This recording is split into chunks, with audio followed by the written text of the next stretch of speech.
Welcome back. Staying on news from abroad. Nearly half the number of detainees at the notorious Guantanamo Bay prison is on a hunger strike in protest against jail conditions and imprisonment without trial. According to Amnesty International, some of the prisoners have been detained without trial for more than a decade. The rights organization says there are currently 166 inmates being held at the controversial U.S. prison in Cuba. 84 prisoners are currently on hunger strike.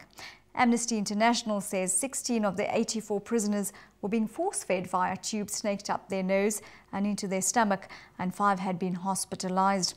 Among those refusing food is Shekhar Amir, who has spent 11 years at Guantanamo Bay. He remains behind bars even though he was cleared for release 6 years ago. The U.S. top diplomat John Kerry has visited Turkey for the 3rd time since he was appointed as Secretary of State.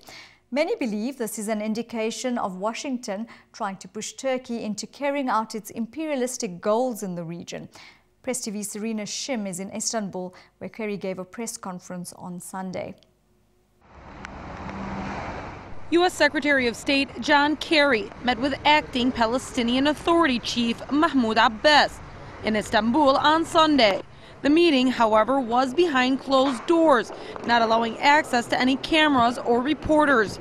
Shortly after the meeting, John Kerry gave a solo press conference. President Abbas made it very clear that he understands the international community's concern and focus on the issues that I articulated earlier about accountability, transparency. Prime Minister Erdogan is coming to visit Washington in May, in the middle of May. That will be an important next step in this. Kerry also used the press conference to call for full resumption of relations between Turkey and Israel, saying Ankara and Tel Aviv were of strategic importance when it comes to what he described as Iran's threat. As a NATO country, Turkey is an important contributor to peace in the region. And one of the reasons that we have a Patriot battery on the border here in Turkey is because of that relationship.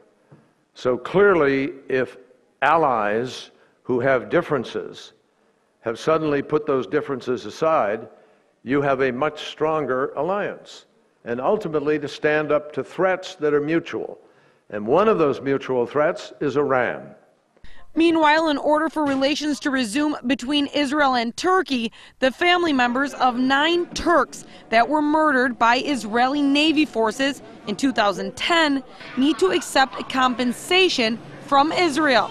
But they said that will not happen without the lifting of Israel's blockade on Gaza. These families lost their loved ones who were en route to Gaza carrying humanitarian aid. They were murdered. No amount of money will ever be able to get them back to their families. Meanwhile, an Israeli delegation is expected to arrive in Ankara on Monday for further negotiations.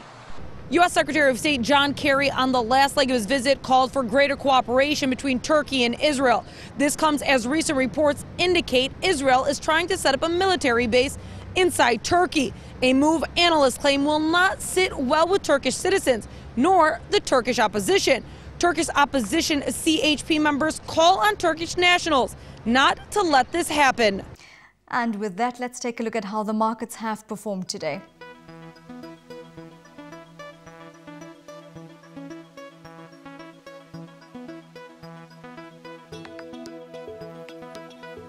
Assalamu alaikum and good evening.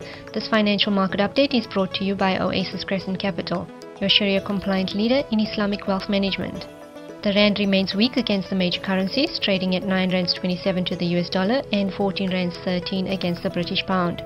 The rand retained its strength against the broader currencies, with 1 rand giving you 10.62 Pakistani rupees and 5.85 Indian rupees. On the commodity front, gold, platinum and silver prices are on the rise, with gold trading at $1,433 per ounce. Brent crude continues to stay above the $100 mark and is trading at 100.6 per barrel. On the Islamic indicators, the Nisab is at 4,580.45 and the Mer Fatimi is at 11,451.13. South African markets opened the week on a positive note, with the oil share at 38,606 and resources up at 44,638. Indices on the global market steadied since last week, with the Nasdaq, Dow Jones and S&P 500 all closing higher. The Nikkei also retained its upward momentum at 13,568. Middle East markets saw some recovery, with the Abu Dhabi General Index at 3,153 and the Bahrain All Share flat at 1,088. Turning to the Far East, where some markets have stabilized, with only the Shanghai SE falling to 2,242. However, the Straits Times strengthened to 3,309. Markets on the Asian subcontinent saw some losses, with the Karachi 100 trading at 18,606. The Istanbul Stock Index, however, improved to 83,668. Global balance funds are the ideal way to build a global portfolio. Through one investment product, you can invest in a range of property, equity and income instruments. The Balance Fund range provides diversification by geography, currency and industry. This fund range can be tailored to individual risk profiles. With the help of an advisor, you select the fund that matches your risk profile and investment objectives. Oasis offers a range of Sharia-compliant global funds. These funds invest in a range of companies that are market leaders in their respective sectors. The Oasis Global Funds are tailored to your individual risk. They also have excellent track records, and with the Sharia-compliant range, it means that you can invest according to your personal beliefs and principles. The Oasis Crescent Global Low Equity Balance Fund and the Oasis Crescent Global Medium Equity Balance Fund achieved annualized returns since inception of 9.1% and 8.2% respectively. Balance funds are long-term investments. We suggest a separate reserve be held in a low volatility income product for liquidity purposes. This market update was brought to you by Oasis Crescent Capital, your Sharia-compliant leader in Islamic finance. Growing your wealth the Oasis way, the compliant way.